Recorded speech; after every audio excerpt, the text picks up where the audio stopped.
Hay un prólogo en este libro que es A sangre y fuego de Manuel Chávez Nogales, que cualquier sevillano lo conoce de sobra, que es un prólogo que yo pondría en los colegios como asignatura obligatoria para debatir durante un curso los niños con profesores evidentemente cualificados, gente de bien, hombres sanos, ¿no? Profesores no marcados ni por ideologías ni por nada, sino queriendo crear generaciones lúcidas y críticas.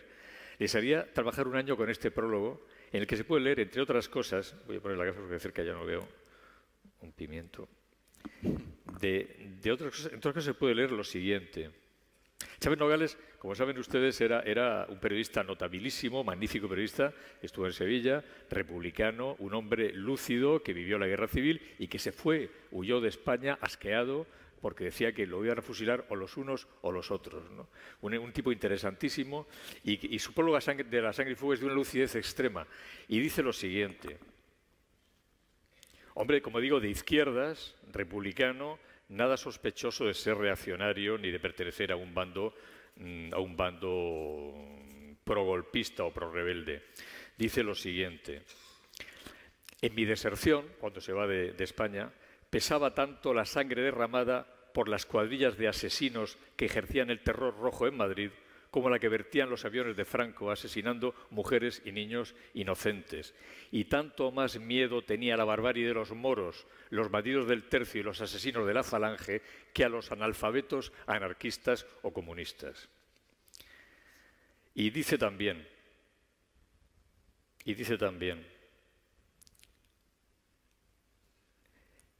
idiotas y asesinos se han producido y actuado con idéntica profusión e intensidad en los dos bandos que se partieran España.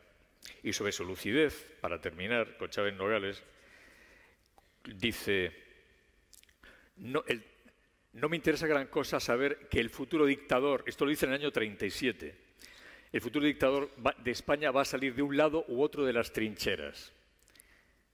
El hombre que encarnará a la España superviviente surgirá merced a esa terrible e ininteligente selección de la guerra que hace sucumbir a los mejores. De derechas, de izquierdas, rojo, blanco, es indiferente. Sea quien fuere, será un traidor a la causa que hoy defiende. Habrá costado a España más de 500.000 de muertos. Podía haber sido más barato. Esto lo escribe en el año 37, en plena guerra civil. Este hombre ha estado acallado tanto por la derecha como por la izquierda porque era disidente y la derecha porque era de izquierdas, ¿no? Pues este prólogo, como digo, leído en los colegios o discutido por niños y profesores, sería tan útil, tan interesante, tan críticamente lúcido, haría chicos tan críticamente lúcidos, pero por desgracia pues estamos con el pirata Garrapatis o Vida Cucufati con estas chorradas que no... ¿Qué diferencia había entre un chico de 16 años falangista, un chico de 16 años comunista? No había ninguna. Es decir, cuando uno se acerca a la guerra civil desde un punto de vista general, yo he hecho 7 guerras civiles como reportero, ¿no? Y todas tienen un patrón común, son diferentes pero tienen un patrón común, ¿no? Y cuando uno la ve desde fuera está claro, ¿no? Guerra civil de Nicaragua, pues Somoza es el malo y los sandinistas son los buenos. Guerra civil española, la República es la buena, digamos, en el sentido moral del término, y los rebeldes son los malos. Eso está claro, nadie lo discute. Cuando te acercas, te vas a la persona, al individuo, ¿no? Al falangista, al comunista, al socialista, te das cuenta de que, por ejemplo, los falangistas, por ejemplo, casi de los de la primera época, casi ninguno votaba porque no tenían edad de votar. Casi todos eran chicos estudiantes jóvenes, ¿no? Ese falangista del bigote, la gomina, de tal, el correaje, que fusila a la gente, es posterior, digamos, ¿no? El falangista de primera época es muy distinto del de la otra, ¿no? El comunista igual. Entonces te das cuenta de que cuando ya te acercas al ser humano, al verdugo, a la víctima, al que se ve arrastrado por el torrente terrible de la guerra, ahí ya la cosa cambia. Ya no están tan claras las líneas, ¿no? Gente que fue nacional porque cayó allí, bueno, mi padre y mi tío, que eran chicos de buena familia, lucharon con los republicanos, mientras que otra gente otros parientes míos que eran de izquierda lucharon con los nacionales. Es decir, todo eso, el padre de Juan Eslava Galán luchó en los dos bandos porque quería ir a su pueblo. Esas pequeñas tragedias personales, todas esas aventuras es lo que realmente es una guerra civil. España es un país muy infortunado por muchas razones, ¿no? Pues 8 siglos de lucha contra el Moro, la Inquisición, los gobiernos totalitarios, en fin, hay un montón de razones por las que España es un país desgraciado y eso ha creado una mala simiente, ¿no? Que de vez en cuando aflora. Y la guerra civil, evidentemente, es material perfecto para una confrontación, claro. Entonces, no interesa que la guerra civil muera. Te interesa poder decir, porque tú eres el heredero de tal. Yo tengo un artículo que publiqué hace poco que se llama Ojo con los abuelos, ¿no? Porque decía, aquí todo el mundo, mi abuelo fue republicano, mi abuelo fue un héroe, mi abuelo fue fusilado, mi abuelo... Digo, bueno, o sea, aquí hubo miles de muertos asesinados no en el frente, sino en la retaguardia. Hubo 8.000 curas quemados, hubo maestros por un bando, hubo maestros ejecutados sistemáticamente por el otro, es que un bando tuvo ocasión de honrar a sus muertos y otro no la tuvo. Eso es evidente, sí, que los dos merecen hacerlo, ¿no? Pero ojo, que a lo mejor su abuelo, del que tanto habla usted en casa, no estaba en el frente pegando tiros. A lo mejor su abuelo estaba en la retaguardia sacando gente de su casa por la noche y pegándole un tiro en la nuca o torturando gente en las checas o en los cuarteles de Falange. A lo mejor su abuelo fue un asesino y un criminal y un ladrón y un violador, de los muchísimos que hubo. A lo mejor, o sea, ojo con los abuelos, porque todos podemos tener abuelos que tienen las manos sucias, ¿no? Entonces, por eso digo que cuando uno saca la guerra civil, la desentierra, se expone a sacar cosas que pueden revertir contra él, ¿no? Por eso las guerras civiles hay que tomarlas con mucho tiempo, porque al final la guerra civil siempre es lo mismo. Como las he visto, lo puedo decir. Tú me quitaste a la novia, tú te llevaste la vaca, tú me quitaste la herencia de mi abuelo, el vecino que odia al vecino. Y la guerra civil fue, sobre todo, es un ajuste de cuentas entre vecinos, ¿no? Y después otras cosas, ¿no?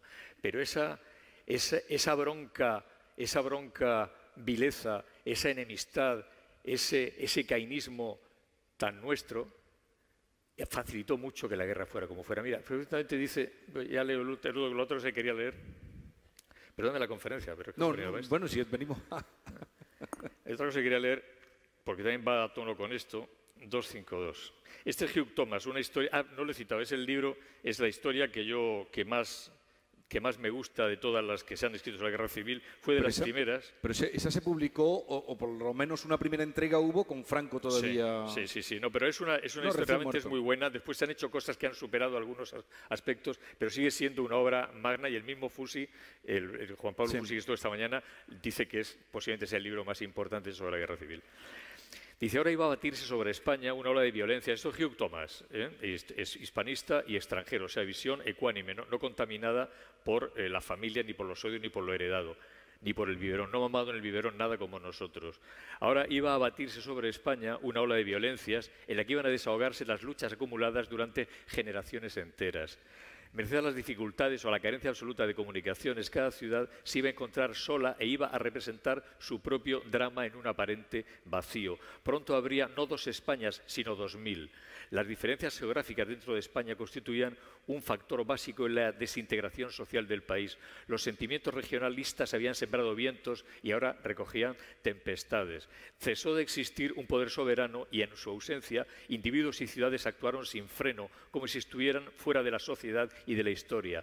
Al cabo de un mes, miles de personas habían perecido arbitrariamente y sin juicio previo. Hubo obispos asesinados e iglesias profanadas. Cristianos bien educados pasaban las noches asesinando a campesinos analfabetos y intelectuales sensibles. Estos hechos inevitablemente desencadenaron tales odios que cuando por fin se restableció el orden, fue un orden basado únicamente en esa racionalización del odio que llamamos guerra.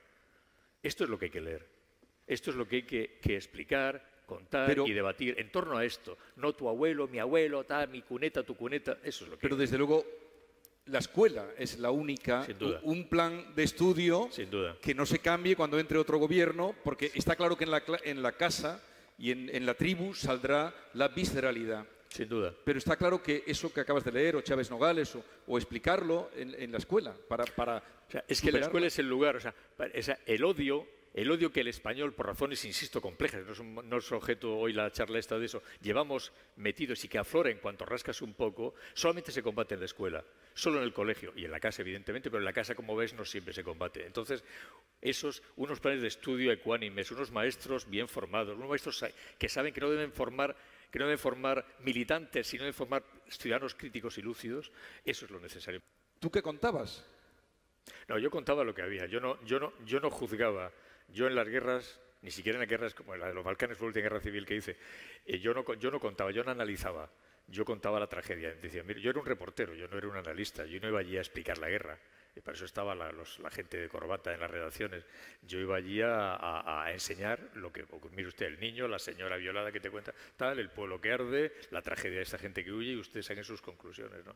Yo nunca, presidente, como reportero, siempre tuve a gala, siempre me enorgullecí de que nunca tomé partido por un bando o por otro, aunque a veces me sintiera más cerca de un bando que de otro, ¿no? Pero como estaba en todos los bandos, estuve a menudo, me di cuenta de eso, que al final, como decía antes, por muy claro que tengas la idea general de quién es el bueno y quién es el malo, cuando te acercas a los chicos, a la gente que sufre, a la mujer que viuda, tal, pues, que no hay diferencia ninguna, ¿no? Yo siempre digo, ¿qué diferencia hay entre un falangista de 15 años o un comunista de 15 años? No había ninguna, claro. Un chico idealista que quería que por ahí...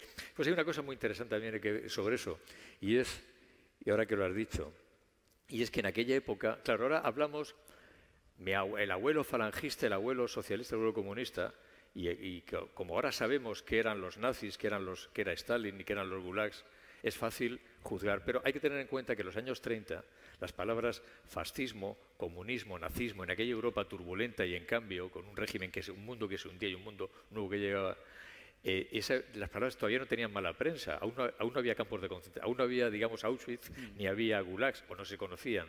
Entonces había gente de buena fe que creía realmente que eso eran soluciones políticas para unos problemas específicos sociales y políticos de la época, ¿no? Entonces, fascismo, comunismo, hubo gente que lo abrazó de buena fe. O sea, convencidos. Ahora sabemos el resultado negativo. Ahora, ser fascista ahora es oscuro y turbio. Ser nazi ahora es una barbaridad. Ser comunista ahora es una estupidez, porque sabemos qué es el comunismo, ¿no? Pero en aquel momento, ser fascista, ser comunista, o ser socialista, o ser nacionalsindicalista, o ser falangista, sí podía ser respetable, porque, insisto, todavía no había, eran soluciones, eran caminos a recorrer, ¿no? Por eso cuando decimos, claro, es que te vuelvo al chico, yo siempre uso al chico joven como ejemplo, ¿no? Ese joven comunista que iba a vender su periódico Lucha Roja en el barrio Salamanca, ¿no? Con los otros compañeros obreros allí, tal, jugando, porque te mataban en la calle, ¿no? En el año 35, 36, ¿no?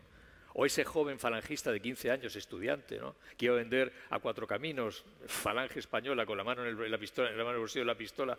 Claro, eran idealistas, eran chicos que creían que eso eran caminos. Sí. Entonces, claro, mezclar al chico ese de 15 años que no podía ni votar, como digo, ¿no? 16 años, con el fascista de bigote, correaje, gomina del año 40, del año 45, ¿no? Que se llevaba a la cama a la mujer del prisionero republicano claro, es que no podemos hacer eso, ¿no? Entonces poner todo en el mismo cesto es injusto para unos y para otros. De ahí la necesidad, como digo, de eso, de leer, de saber, de comprender, de entender. De leer. Tengo mucha mili, son 65 años y he visto muchas cosas por la biografía que llevé, por la vida que llevé como realizador, y he visto de verdad matarse a la gente. Y he visto la gente, he llegado a una casa y estaba la familia muerta en el patio y las fotos de familia tiradas en el suelo, el álbum pisoteado y la hija violada con la falda subida hasta aquí después degollada. Todo eso no me lo he visto, ¿no? Y eso es una guerra civil, Entonces, claro, cuando me siento y oigo el discurso, ¿no? Y oigo a unos o a otros, a quien sea, ¿no? El discurso, porque tal, lo otro, tal y tal. Digo, no saben dónde lleva esto, no saben el camino, o sea, no saben que ese camino, debidamente abonado por los hijos de puta que siempre están en algún lugar facilitando el camino, lleva a ese patio con esa familia degollada, ¿no? Y esa familia no sé si era de derechas o de izquierdas, era serbia, croata, Bosnia o qué era. Bueno, sí lo sé, pero da igual, ¿no? Pues, y eso, ¿no? Entonces, esa imprudencia analfabeta, tan española, ¿no? Ese agitar fantasmas y agitar banderas que ni siquiera se comprende bien el mismo que las agita, ¿no? Esa imprudencia tuitera o demagógica o populista que veo se parece tanto a la otra, ¿no? Pero lo percibes ahora sí. Ahora se ve. Lo que pasa es que las condiciones objetivas son distintas. Mira, Largo Caballero, el dirigente socialista en tiempos de la República y de la guerra, era un irresponsable. Era el tipo, era más radical, más de izquierdas, más virulento que los propios comunistas, ¿no? Era un tipo preso de una retórica. Claro, es que decía Lalo Caballero, decía, si no ganamos, decía, vamos a acabar la lucha de clases y para eso vamos a exterminar a una clase. Lo decía antes de la guerra, ¿no? Y nosotros igual, la CEDA, Gil Robles. Claro, el discurso que llevaba a la guerra era de una violencia, de una irresponsabilidad extrema, de una demagogia extrema, ¿no? Entonces ahora descubres los mismos, evidentemente el mundo no es el mismo. No hay un Hitler, no hay un Mussolini, no hay un Franco, afortunadamente, ¿no? Pero el discurso, la retórica es idéntica, es la misma irresponsabilidad política y social, la encuentras en boca de políticos actuales. No, pero insisto en que no es la guerra civil, es que la guerra civil es el ser humano, es que no es nuestra guerra civil, es que el esquema es el mismo, es que el esquema es idéntico, igual, sí. Y no me canso de decirlo, en Nicaragua, en El Salvador, en Bosnia, es lo mismo, en Angola, es el mismo esquema, ¿no? Cambian los personajes, el color de la piel, cambian las circunstancias objetivas, pero el ser humano es siempre el mismo y el ser humano siempre es igual. Siempre es igual. Hay un factor muy interesante que yo no sé por qué nadie se atreve, o pocos se atreven, digamos, a debatir, y es porque, a diferencia de Mussolini, que era un animal, un pavo, un bruto envanecido, y de Hitler, que era un gángster criminal, José Antonio era un tipo culto, ¿verdad? Era un tipo culto, guapo, caía bien a todo el mundo, hasta la gente de las izquierdas que hablaban con él. Era un tipo elegante, de buena familia, tenía, además, hablaba idiomas, tenía una formación. Y era un fascista declarado, por supuesto, ¿no? Y sus escuadras de combate hicieron muchísimo daño, como lo hicieron los otros, y crearon un ambiente favorable a la guerra civil. Pero era un tipo, no era el líder fascista, digamos, que conocemos, que ha pasado a la historia como Mussolini o como Hitler o como ni siquiera Franco. No era nada, Franco no era de ideología. Franco lo que hizo fue utilizó a todos con su habilidad gallega y se montó su negocio, pero Franco no tenía una ideología, excepto la de patria, tal. Pero esa es otra historia. Entonces, es muy interesante saber qué habría pasado, cuál habría sido nuestro fascismo, digamos, si José Antonio hubiera gobernado. Hubiera sido una cosa muy interesante y quizá por eso al fusilarlo nos escamotearon. No, a lo mejor hubiera sido peor todavía, no lo sé, ¿no? Pero quiero decir, es una figura interesante que, como fue manipulada, fue capturada por el régimen de Franco y fue fagocitada por él y fue convertida en una cosa que le interesaba a Franco utilizar, dejó de ser lo que era, ¿no? Si no hubiera la represión después de la guerra, no hubiera sido tan tremenda, si hubieran sido magnánimos, la guerra lo hubiéramos superado, pero claro, yo siempre he pensado que sí. Yo creo que el gran error histórico, cada uno, Franco hizo su negocio y lo hizo muy bien para él, ¿no? Y para sus compadres. Pero yo creo que el gran error histórico, mirándolo desde aquí, es que no hubo una regla. O sea, que después de decir, vale, de acuerdo, he terminado con la barbarie marxista, he terminado con el desorden, tal, vale, ahora, a ver, y yo me quedo si hace falta vigilando, pero a ver, ¿no? Faltó eso, faltó generosidad, ¿no? Fue muy cruel la represión, fue injusta, fue larga, fue prolongada, fue bestial, se instauró un estado de miedo y de represión y de opresión terrible, y eso fue lo que marcó, más que la guerra incluso, yo creo que lo que más marcó fue la represión posterior. Entonces, si Franco hubiera tenido la generosidad moral de decir, vale, yo he cumplido, digamos, he salvado de España, que es lo que él decía, ¿no? Vale, y ahora vamos a empezar otra vez, como hicieron los americanos con el sur después de la Guerra Civil Americana, las películas reconociendo el valor del adversario, ese tipo de cosas. Aquí no se hizo, aquí al contrario. Y esa necesidad de exterminar al adversario, no tenerlo vencido ni convencido, sino exterminado, que por otra parte es muy española, mira el fútbol, mira lo que tú quieras, ¿no? Pues eso creo que marcó. Ese es el peso. Y eso me lleva a otra cosa también que es importante marcar. Y es porque la República perdió la guerra ella. Normalmente siempre se dice que además Fusi esta mañana lo ha explicado muy bien. Evidentemente hubo una agresión fascista y una agresión militar contra la mitad del ejército contra la República legítima, ¿no? Pero es cierto que en la guerra hubo una gran diferencia.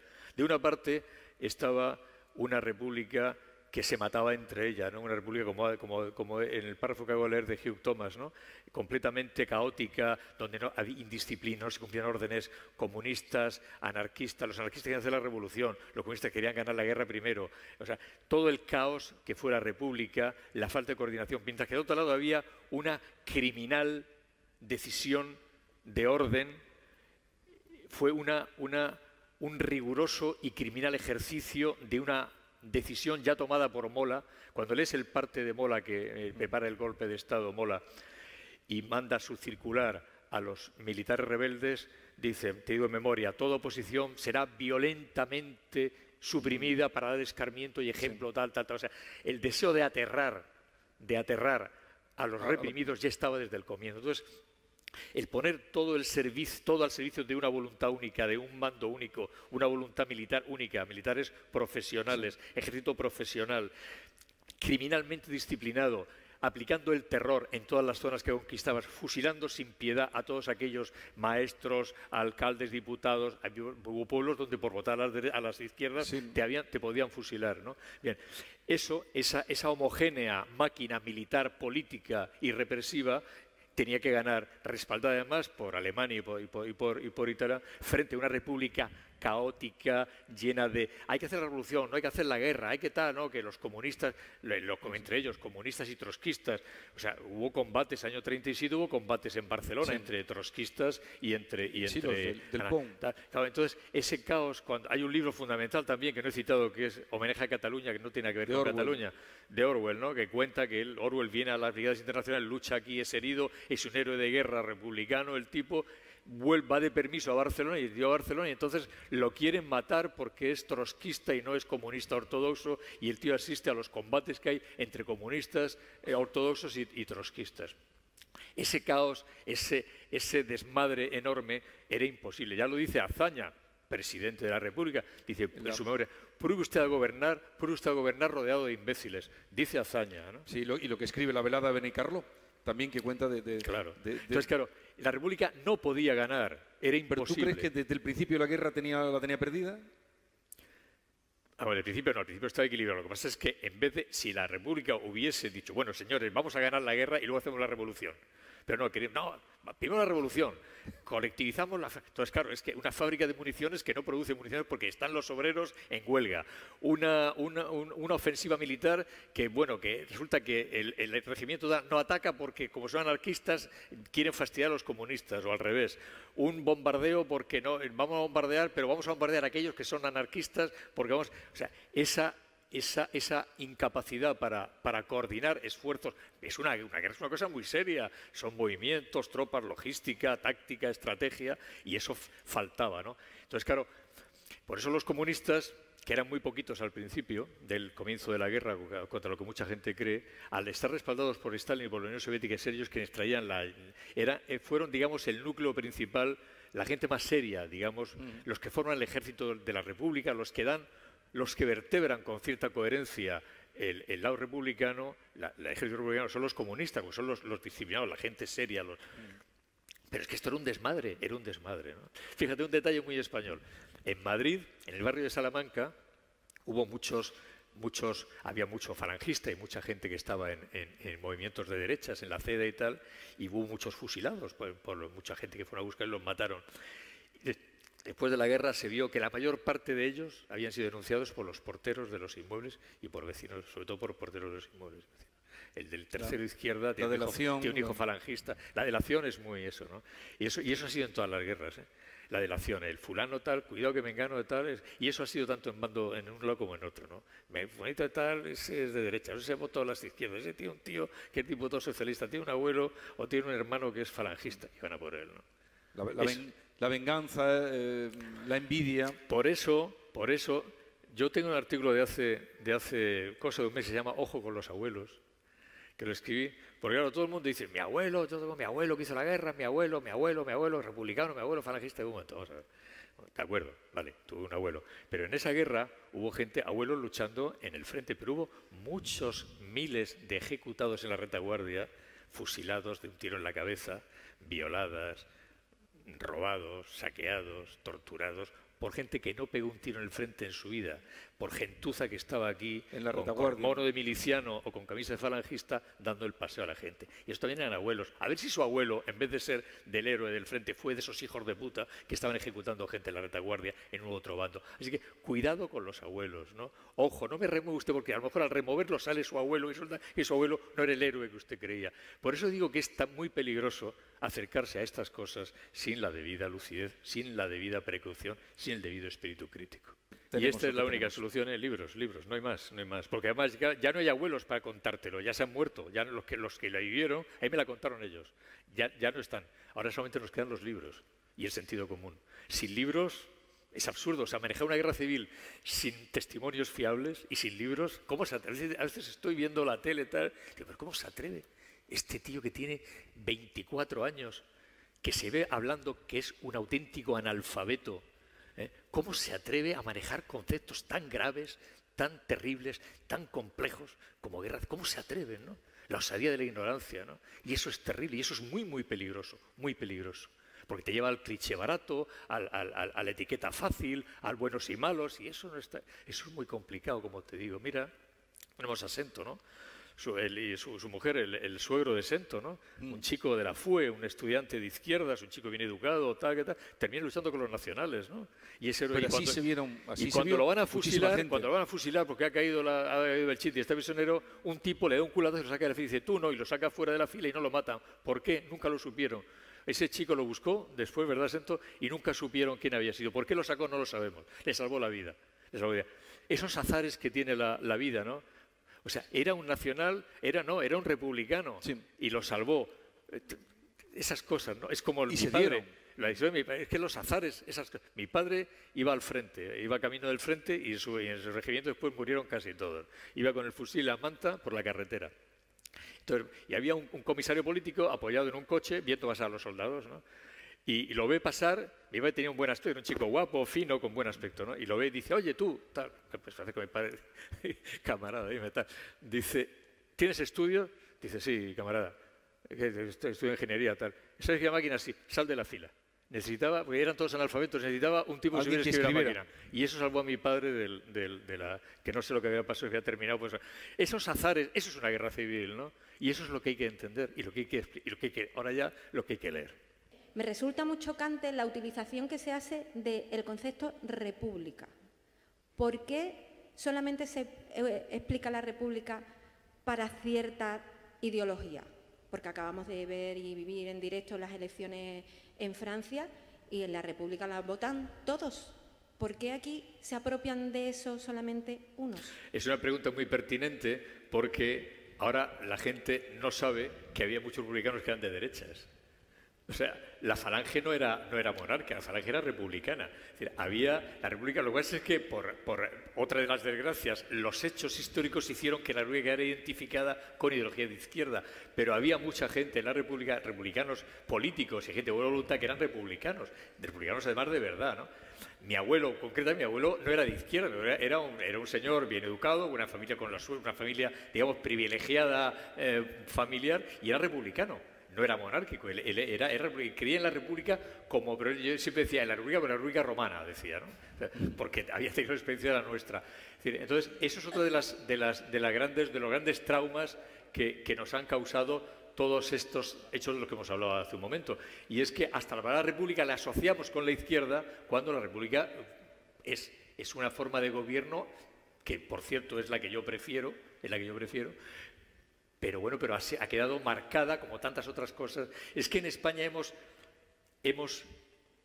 mancillado, hemos manipulado, hemos tergiversado, hemos estragado de una manera suicida cantidad de conceptos buenos, válidos y universales. Y los hemos marcado con nuestro propio caínismo, les hemos dado nuestro sello. Y eso hace que la República, como ha dicho muy oportunamente, tenga, digamos, mala prensa entre las derechas, ¿no? Buena prensa entre las izquierdas, y nadie reconozca que, bueno, la República tuvo virtudes teóricas y tuvo también muchos errores y muchas tragedias prácticas. Quizá, como digo, porque tengo biblioteca, porque he viajado, porque me educaron desde pequeño en el sentido común y en que yo, antes que español, soy mediterráneo y soy europeo y soy ciudadano del mundo y soy de los libros que he leído y en mi casa yo he leído a Marx y he leído a Hegel y he leído a Bakunin y he leído a Trotsky, pero también he leído a Thomas Mann y he leído a Agustín de Foxá y he leído a García Serrano y he leído a Barea y a todos estos, ¿no? Entonces, claro, mi visión del mundo es diferente. No digo mejor, es diferente, es otra, ¿no? Entonces, a mí esto me da igual. O sea, yo cuando estoy diciendo esto, que estoy diciendo lo digo porque me conmueve, sobre todo cuando veo a los niños, ¿no?, que van a ser juguete y van a ser presa de ese futuro tan intelectualmente estúpido que les estamos deparando, ¿no?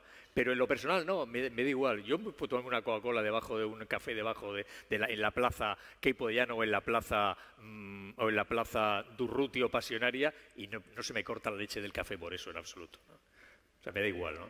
Ahora ya cada cual, ¿no? Cada cual. El que cree que pelee, el que cree que eso es una lucha que la libre, por supuesto, ¿no? Pero a mí esa lucha me es absolutamente indiferente. O sea, las cosas son muy complejas.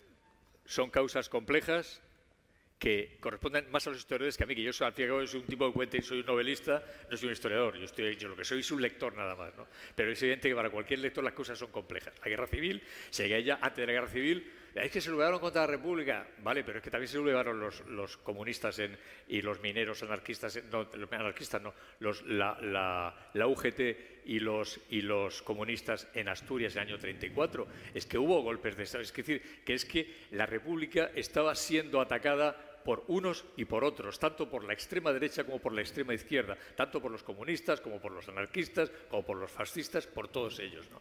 El propio Gil Robles, que era la CEDA, que era la Confederación de Derechas Autónomas, que era el líder de la derecha, estaba hablando de que la guerra era ya la única vía para cambiar el paisaje. Calvo Sotelo, que fue el que desplazó en prestigio entre la derecha a Gil Robles al final y por eso lo mataron, entre otras cosas, que era más radical todavía que Gil Robles, ya llamaba directamente a la insurrección militar a los militares en sus discursos en las mismas Cortes, en el Parlamento decía que el ejército tenía que intervenir. Pero también había, por otra parte, cuando uno lee, yo tengo una buena colección de periódicos de la época, entre ellos el ABC de Sevilla de la Guerra Civil y el ABC de Madrid de la Guerra Civil, y entonces uno lee los discursos anteriores y de la época y se da cuenta que todos ellos, derechas e izquierdas, hablo de los situados más al extremo, todos estaban clamando por una confrontación armada, pistolas de tiros y muertos. Era un lenguaje habitual y de hecho la República se mataban en la calle, se tiroteaban. Hubo un entierro en Madrid de un militante, no recuerdo si de derechas o de izquierdas, en el cual hubo un enfrentamiento a tiros en el mismo cementerio junto al féretro entre derechas e izquierdas. Y las fuerzas del orden que intervinieron contra los falangistas los mandaba el teniente Castillo, que era un militar de izquierdas, muy, muy activo. Bien, y el teniente Castillo a los pocos días fue asesinado por falangistas y entonces los amigos de Castillo asesinaron a Calvo Sotelo. Es decir, que todo es una cadena de acción-reacción, una cadena que va... ¿Quién empezó a matar? Hubo centenares, mil y pico muertos políticos entre el año 34 y el año 36. Y eso fue creando un fermento. Hay un momento en el cual, que yo recojo hay un párrafo de Falcó que está inspirado en él, y creo que es en el libro de Foxá, Madrid de corte a Checa, creo que es ahí cuando cuenta cómo en un entierro, en la morgue de Madrid, están velando a un falangista y a un chico comunista, y están las familias de unos y otros mirando unos frente a otros, ¿no? En un momento determinado se acerca uno a ver el muerto, se acerca el otro, se da un cigarrillo, hablan un momento, tal, y Foxá dice, y en realidad todos eran parte de la misma tragedia, no todos lo son, ¿no? Entonces, por eso buscar quién empezó es muy complejo, Hay una cosa que es evidente, o sea, podía haberse resuelto, como decía esta mañana Fusi, y estoy de acuerdo por completo, de muchas otras maneras. Un gobierno que tuviese más arrestos para afrontar el desorden público, un gobierno de concentración, podría haber habido 1000 soluciones políticas, pero se optó por la peor, que fue levantarse contra la República. El golpe fue es decir, ese clima de violencia y de odio irreconciliable que ya había en ese momento, quizá pudo ser reconducido, pero es evidente que lo que disparó la guerra, lo que disparó la tragedia, fue la sublevación de los militares, de la mitad del ejército español contra la otra mitad y contra el pueblo español, contra la República. Uno puede entender que en una guerra la gente se mate porque es una guerra. Lo que ya es difícilmente asumible es la brutal y cruel sistema de represión que hubo después de la guerra. Eso justamente lo que hace el trauma español de la guerra queda agravado y queda sangrientamente agravado por esa represión sistemáticamente criminal que se dio después. Porque estuvo hasta el final. Porque que duró muchísimo tiempo, ¿no? Hombre, se fue suavizando evidentemente el régimen con los años, pues ya no era como al principio, pero fue bestial. Pero claro, es que eso nos lleva a lo que decía, es que cuando se sublevan los militares lo hacen ya con la intención de dar un escarmiento sangriento, y la palabra represión forma parte de la guerra. Es decir, mientras que en la República la represión es una represión incontrolada por parte del pueblo armado, por decirlo de alguna forma, pero y al mismo tiempo cobardemente tolerada por el gobierno republicano, que no se atreve a poner coto a la barbarie en la retaguardia, porque las milicias, los distintos movimientos políticos y sociales armados están apretando y tienen muchísima fuerza. Entonces, esa incapacidad del gobierno republicano de poner coto al desorden, por decirlo de una manera sencilla, contrasta con la deliberada y criminal política represiva que desde el principio el bando franquista decide aplicar para aterrorizar y paralizar, usan esa palabra, paralizar la reacción del enemigo. Entonces, evidentemente no es comparable una cosa con otra, pero sí es cierto, cuando vamos ya, insisto, al detalle, que en los dos bandos hubo, como decíamos antes, verdugos y hubo víctimas, ¿no? Como hemos leído antes en el Chávez Noguera. Pero evidentemente nadie está salvando, ni se nos ocurriría, la responsabilidad enorme de aquellos militares que se sublevan contra un gobierno legítimo, además decididos a hacer una carnicería deliberadamente preparada, cuando, como he dicho antes, a lo mejor habría habido quizá otras soluciones políticas más humanas, más razonables y mucho más lógicas, dado ese momento. Don Arturo, entonces para usted cree que fue inevitable la guerra civil. ¿Perdón? ¿Fue inevitable? Sí, sí. O sea, ¿Qué nos faltó? ¿Una revolución cultural? Si no hubiera habido alzamiento militar de los militares, inevitable. Habría habido alzamiento de los anarquistas, habría habido, inevitable. Cuando uno lee los periódicos, cuando uno sigue de una manera seria la retórica de los distintos grupos tal, se da cuenta de que todo estaba encaminado es que pedían a gritos, y eso es lo terrible, ¿no? Que esa pandilla de hijos de la gran puta, esa pandilla de gentuza política, ¿no? Irresponsable, como Largo Caballero, como todos ellos, como Gil Robles, como Carlos Sotelo, estaban arrastrando a la gente, que a la gente le importaba un bledo la guerra, que mi abuelo, mi tío, mi padre, la guerra. Ellos que éramos más el pueblo que los que... O sea, esa gentuza estaba arrastrando de una manera irresponsable y vil, cainita, por intereses partidistas personales, por medrar, por el poder, por el gobierno, por tener la cartera, por trincar, por lo que fue, por lo que es la política, estaban arrastrando a un país entero a la barbarie, y estamos todavía en este año hablando de esta mierda, discúlpenme la palabra, pero es que cuando pienso en esa gentuza se me va la olla. Es que lean por favor los periódicos de la época, lean los discursos políticos, los conceptos de los... Es que iremos, decía Largo Caballero, decía, lo he dicho antes, creo, ya no habrá lucha de clases porque exterminaremos a la otra clase.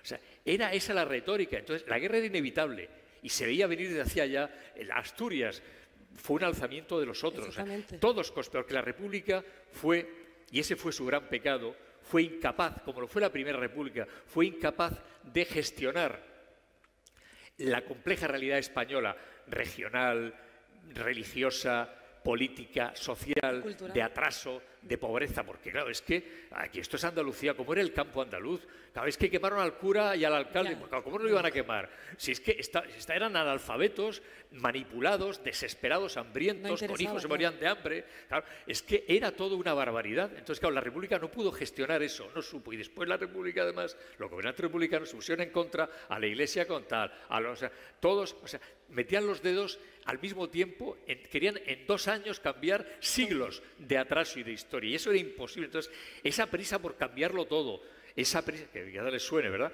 por cambiarlo todo, esa necesidad de hoy para mañana que España sea distinta, lo que hubiera necesitado un siglo de colegios, de maestros, de sentido común, lo hubiera necesitado un siglo o 2, quisieron hacerlo en 1 año, y eso no podía sostenerse. Nos faltó una revolución cultural. Nos faltó cultura, que es el problema, siempre si vamos a lo mismo, a los libros, nos faltó lo que siempre ha faltado en España, cultura. Siempre. Ciudadanos lúcidos. ¿Sigue usted pensando que estamos gobernados por incultos? ¿Perdón? ¿Sigue usted pensando que seguimos gobernados por incultos? Sí. Yo también. Sin duda. Bueno, basta oír su discurso. La última pregunta, ya termino, por favor.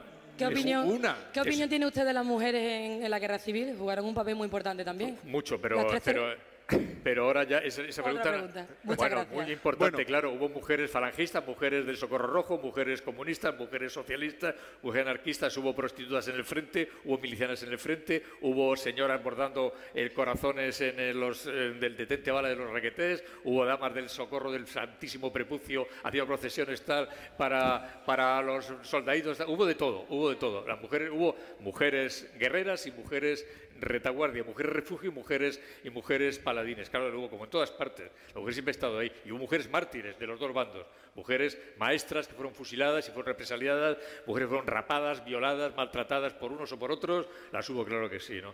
Pero lo que pasa es que lo terrible, otra ya que habla de mujer, es que al llegar el franquismo, al acabar la guerra civil como acabó, al volver otra vez a esa España pía, santa, católica, apostólica y romana, la mujer perdió en solo 3 años lo que había conseguido avanzar durante muchísimo tiempo. Se acabó el divorcio, se acabó la mujer a la casa, la cocina, el hogar, mujeres santas, familias católicas, tal, madre, la mujer madre, esposa y tal, ¿no? Y entonces ese gran avance que había conseguido la República, que lo fue y enorme, y gracias a Dios, ¿no? O a quien sea, esa liberación de la mujer, ese puesto a la mujer en el puesto en el que le corresponde realmente la sociedad, toda esta tragedia la hizo volver otra vez, le hizo retroceder 100 años y la tuvimos otra vez vuelta al hogar y a la misa y al confesor. Hija mía, no le hagas eso a tu marido, por Dios, no le hagas eso a tu marido. No consientas, hija mía, que tu marido te haga eso, porque eso Dios no lo ve bien. Y entonces, a familias dirigidas desde los confesonarios, ¿no? Eso es lo terrible. Y lo terrible es que volvimos a eso, ¿no? Que Franco puso en manos de la Iglesia y en manos de la Falange, la burocracia de la Falange, y en manos de la Iglesia la vida social y moral, ¿no? El baile agarrado es peligroso, el diablo, bailas con el diablo, hija mía, tal. Y nos fuimos otra vez atrás y otra vez empezamos como Sísifo con su piedra, empezamos desde abajo otra vez a empujar la piedra de la libertad y la democracia, ¿no? Y esa es nuestra tragedia, que siempre nos devuelve otra vez al lugar del que venimos. Porque falta, como digo, porque claro, quien ha leído dice, no me cuentes historias, que yo sé, ¿qué me estás contando? No me cuentes cuentos chinos, pero quien no ha leído, pues será verdad lo que dices, tal, vamos a la guerra, vamos a lo que sea, vamos a la barricada, o a donde sea, vamos, porque hay que hacer eso, ¿no? ¿Qué implica para usted la historia? Bueno, pues yo soy muy lector. Mira, yo tengo en mi casa unos 30.000 libros, más o menos, de los que posiblemente más de la mitad sean de historia, de todas las épocas, ¿no? La historia, te puedes sentar tranquilamente ya. La historia es eso. La historia es lo que nos permite interpretar, lo que nos permite comparar, lo que nos permite saber. Sin historia, no hay nada nuevo, solamente hay cosas olvidadas. Todo ha ocurrido ya en diferentes contextos, evidentemente, todo ha ocurrido ya. Es decir, soluciones, la historia las ha dado, peligros los ha dado también. Cualquier libro de historia te da referencias, te da capacidad de análisis, ¿no? Entonces, sin historia estamos perdidos. Por eso la historia es tan importante. Y cuando la historia desaparece de los planes de educación, cuando la historia se borra de los colegios y se limita a un mero pasar página y ya está, ¿no? Por eso me preocupa tanto, porque al privarnos de la historia, nos privamos de la memoria, y sin memoria somos huérfanos como ciudadanos y no tenemos espíritu crítico. Entonces, bueno, justamente si hay una asignatura noble, necesaria e imprescindible, es la historia. Pero para terminar, yo creo que por eso voy a la figura del maestro. Es fundamental, un maestro es fundamental. Porque en la casa estamos en otro registro, en otro territorio. Pero por eso la profesión de maestro, he dicho muchas veces, lo he dicho, por eso lo puedo repetir, porque lo he dicho en Twitter, en artículos, es la profesión clave. Por eso los fusilaron a casi todos al acabar la guerra, durante la guerra en el bando vencedor, porque los maestros molestaban, ¿no? El maestro es fundamental. El maestro es un buen maestro que sepa convertir a sus alumnos en ciudadanos críticos y lúcidos, que les dé capacidad de debate y de análisis, ¿no? Que los oriente hacia lo que él mismo no sabe, pero intuye que está ahí. Mira, yo esto no sé, pero léete este libro, que los vaya llevando hacia territorios intelectualmente intensos, es fundamental. Por eso el de maestro debe ser una profesión. Yo siempre digo maestro, no profesor, me gusta decir maestro. Debe ser la profesión más cuidada, más mimada, mejor pagada, más selecta y también más estrictamente filtrada de España, porque es la delgada línea roja, es el único elemento con el que contamos para que el futuro no sea una maldita basura. Profesores de noble corazón, bien formados, bien cultivados, lectores, no marcados por etiquetas ideológicas, sino sabidos, aunque tengan sus propias ideas, capaces de dejar a los chicos fuera de esas ideas, ¿no? O sea, ese es y sin esos maestros y los libros que esos maestros manejan, no hay futuro posible. Por eso soy tan pesimista cuando soy pesimista, ¿no? Porque sé que esto es una utopía, sé que no es hacia lo que tendemos, no es hacia lo que vamos, no son los maestros que vamos teniendo, no es los planes de educación que vamos a tener, y bueno, pero bueno, ahí están los libros para quien quiera. Siempre habrá justos en eso, siempre habrá gente que busque en los libros explicación a lo que la sociedad no les da, ¿no? ¿Ves cómo se puede preguntar, digo, a todo el mundo sin tener que filtrar preguntas ni nada? Pues gracias a todos por venir. Muchísimas gracias, buenas noches, gracias Arturo. Muchas gracias, Arturo. Gracias.